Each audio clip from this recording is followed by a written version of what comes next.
국민을 위해 일하는 사람들, 우리가 흔히 공무원이라고 부르는 분들 있잖아요. 정말 큰 책임감을 가지고 일하시죠.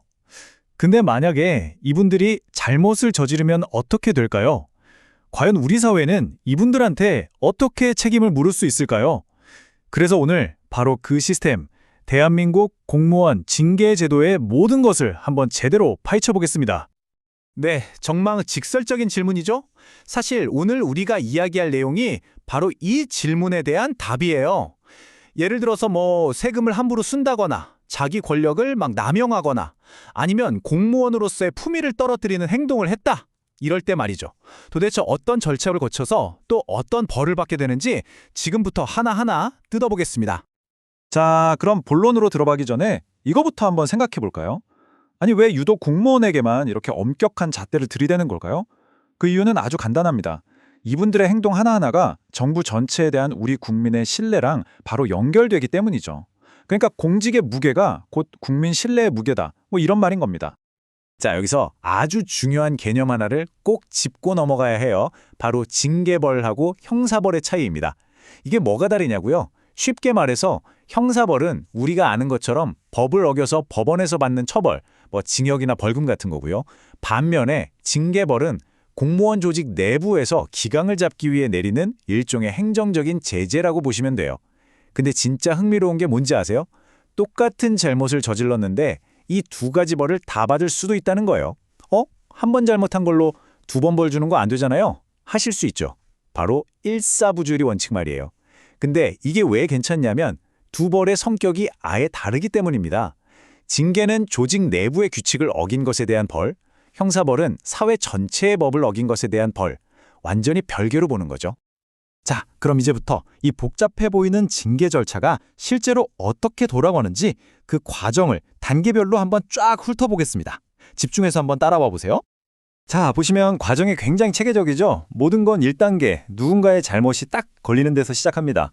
그러면 2단계로 넘어가서 그 기관의 장이 이 사람 징계해 주세요 하고 징계위원회에 요구를 하는 거죠. 그럼 이제 3단계, 위원회에서 이게 얼마나 잘못한 건지 심의를 해서 징계 수위를 딱 정하고요. 4단계, 결정된 내용을 당사자에게 알려줍니다. 당신은 이런 징계를 받게 됐습니다 하고요.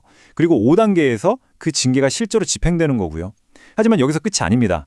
마지막 6단계를 보세요. 만약에 이건 너무 억울하다 싶으면 소청심사나 행정소송을 통해서 이의를 제기할 기회도 확실하게 보장이 되어 있습니다. 자, 그럼 징계의 종류는 구체적으로 뭐가 있을까요? 총 6단계로 나뉘는데요. 가장 가벼운 견책부터 한번 볼까요?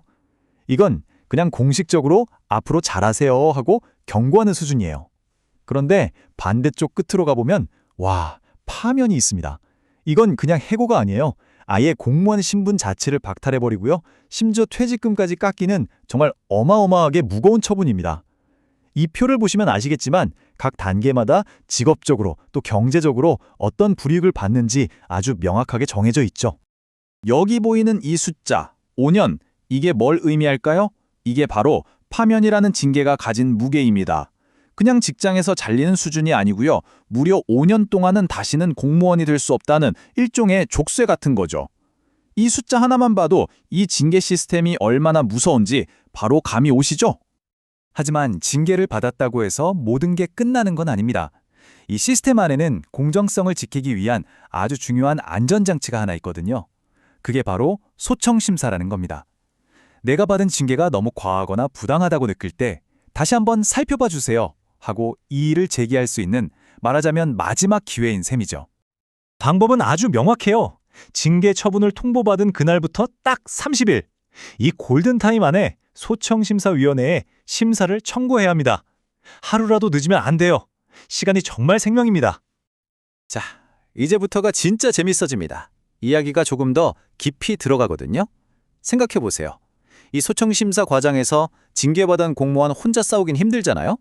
누군가 법적으로 도와줄 대리인이 필요할 텐데 과연 누가 그 역할을 할 수 있을까요? 바로 이 지점에서 오늘 우리가 다룰 핵심적인 논쟁이 시작됩니다. 비교를 위해서 먼저 일반 회사원들의 경우를 한번 볼게요. 만약 일반 직장인이 회사에서 부당하게 해고를 당해서 노동위원회에 도와주세요 하고 구제 신청을 하면요. 변호사를 선임할 수도 있고 아니면 노동법 전문가인 공인노무사를 대리인으로 선임할 수도 있어요. 그러니까 선택지가 두 개인 거죠. 변호사냐, 노무사냐 고를 수가 있습니다. 자, 그런데 공무원의 소청심사는 이야기가 완전히 다릅니다. 보이시죠? 여기서는 선택지 같은 거 없어요. 오로지 변호사만이 대리인이 될 수 있습니다. 일반 근로자와는 정말 다르죠? 선택지가 딱 하나로 막혀 있는 겁니다. 지금 보시는 이 화면이 그 차이를 한눈에 딱 보여주죠. 왼쪽 일반 근로자는 변호사, 노무사, 선택의 폭이 넓은데 오른쪽 공무원은 오직 변호사, 길이 하나뿐입니다. 분명히 둘 다 억울함을 푸는 절차라는 점에서는 똑같은데 도대체 왜, 어째서 이런 차이가 생기는 걸까요? 바로 이 지점에서 이건 좀 바뀌어야 하는 거 아니냐는 목소리가 나오기 시작하는 겁니다. 왜 공무원 소청심사에도 공인노무사가 대리인으로 나설 수 있게 해야 하는지 그 주장들의 근거를 한번 들어보시죠.